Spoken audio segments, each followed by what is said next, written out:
So, when you look at this, what do you see? The Tower of London, right? A famous castle, home of the crown jewels, a place you take a selfie. But for the very few families who actually live inside these walls, well, after the gates are locked and the crowds disappear, it becomes something else entirely. It's not just a museum, it's a place with a dark and very, very living history. For 900 years, this one spot on the planet has been the setting for some of the most intense human drama you can imagine. We're talking queens being beheaded, princes just vanishing into the night. It's not just a couple of ghost stories, it's a fortress where the very stones feel saturated with centuries of fear, betrayal, and death.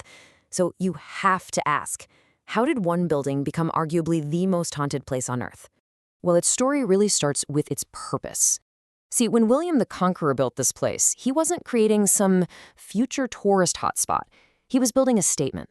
It was designed from the ground up to project power, to dominate, and to scare the heck out of the people of London. It was a palace for sure, but it was also the ultimate prison.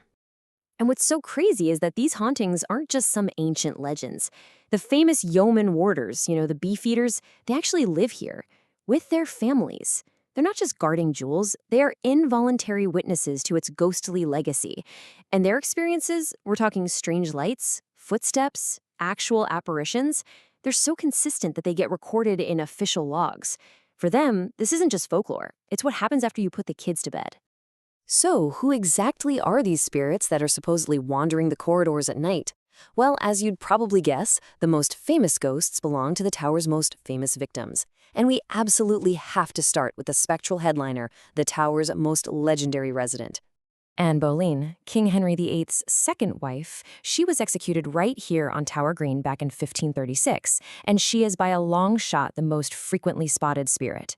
Guards, visitors, you name it, have reported seeing her ghostly figure, sometimes carrying her own head, right near the spot where she died.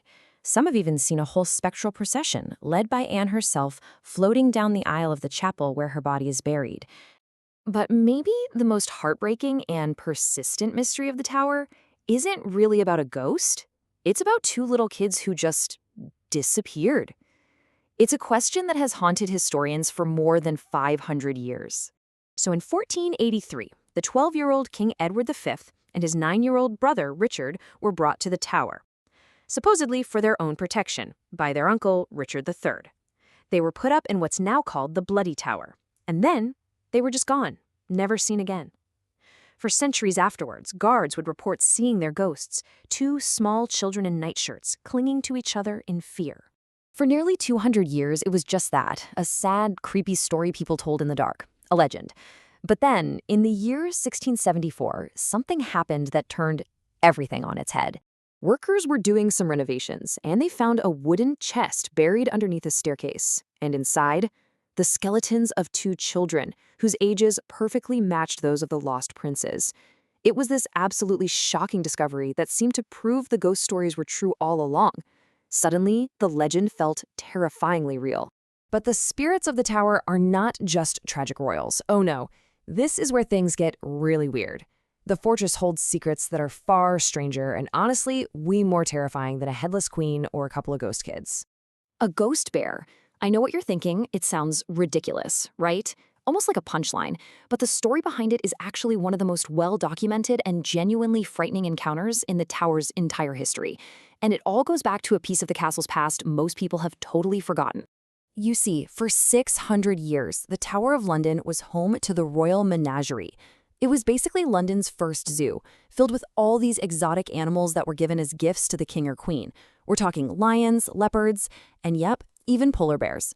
So picture it. You're a guard on patrol in the 1830s. Out of a doorway comes this huge, shadowy bear. You lunge at it with your bayonet, and it goes right through it. The story goes that the poor guy was so terrified he collapsed and actually died of shock just a few days later. A ghost story tied directly to the building's own forgotten, wild history. So if a ghost bear isn't weird enough for you, you might want to brace yourself. Because some of the things reported at the tower just don't fit into any category of ghost we even have. Okay, get this. In 1817, the keeper of the crown jewels is having dinner with his family when this weird, cylindrical object just appears, hovering in the room. It wasn't a person, it wasn't an animal. It was described as this tube of light or glass that just floated across the dining room, freaked his wife out, and then, poof, vanished. What on earth was it? Nobody has a clue. So, you've got centuries of eyewitness accounts, from guards and workers all the way up to royalty. But we live in a modern world, right? We're always looking for a rational explanation. So can science actually explain what's been going on inside the Tower of London? The first ghost sighting was recorded all the way back in 1241. That's almost 800 years of consistent reports, stretching from the Middle Ages right up to the present day with modern paranormal investigators and digital cameras. The sheer length of time this has been happening is just mind-boggling. So two main scientific theories usually come up. The first one is called the stone tape theory.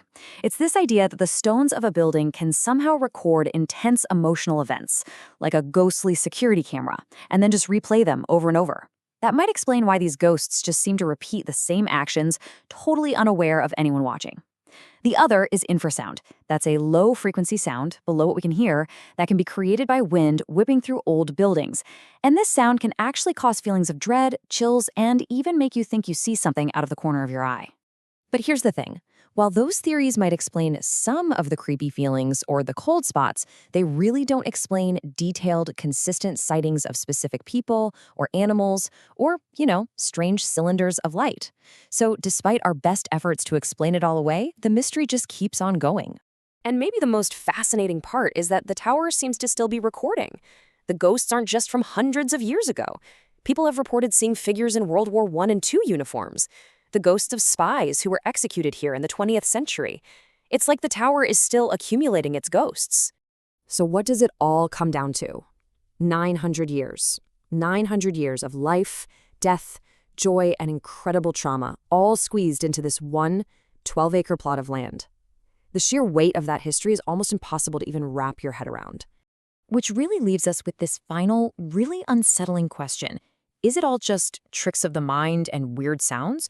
Or can a place, its stones, its rooms, its very foundations, actually absorb and remember the incredible human trauma it has witnessed?